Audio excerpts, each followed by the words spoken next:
I'm Tracy Baxter with today's Record News Watch. It sustained damage as the result of Hurricane Irene. Now the Village Hall in Washingtonville is coming down.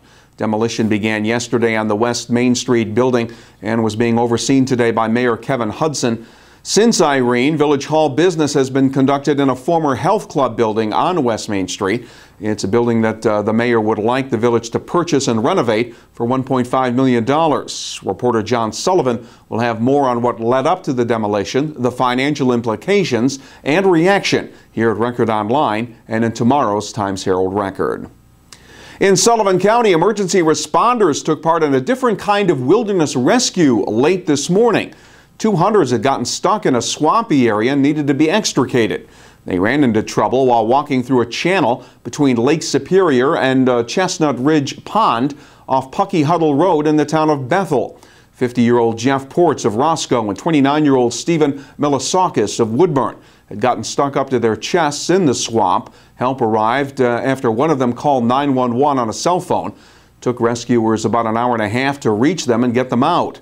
The hunters could have been in a lot more trouble had the town not erected a cell tower last year. There were no undecideds in this crowd. The hundreds of people who showed up for public hearings at SUNY Sullivan yesterday all came with a strong opinion, either for or against fracking, the method of natural gas drilling that has divided Catskills residents. This was the latest in a series of hearings held by the state DEC on Governor Cuomo's planned permitting process for gas drilling. A spokesman for the group Clean Growth Now says getting the gas from the region's Marcellus Shale will boost the economy and reduce unemployment. There are 750,000 people out of work in New York State today, and this can provide hundreds of thousands of jobs in the most depressed areas of New York State, and we're hopeful that this does. In addition to that, the revenue generated from the gas production can create opportunity and revenue for local governments and local institutions that today are struggling to stay above water.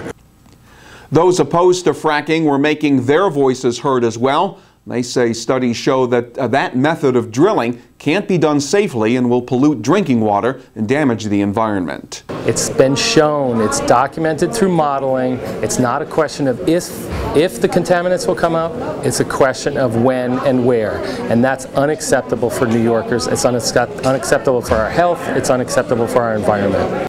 Supporters of gas drilling are hoping the state will begin issuing permits next year. Opponents like Catskill Mountain Keeper vow to do all they can to keep that from happening.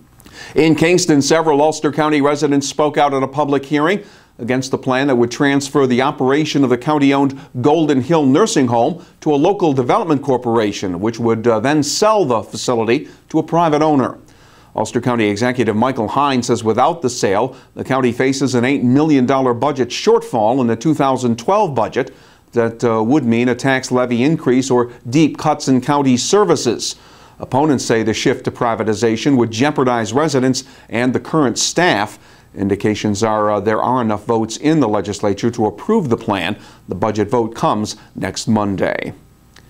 And a former City of Newburgh police officer faces up to 7 years in prison for submitting bogus evidence following a hit-and-run accident in the town of Marlborough back in 2009.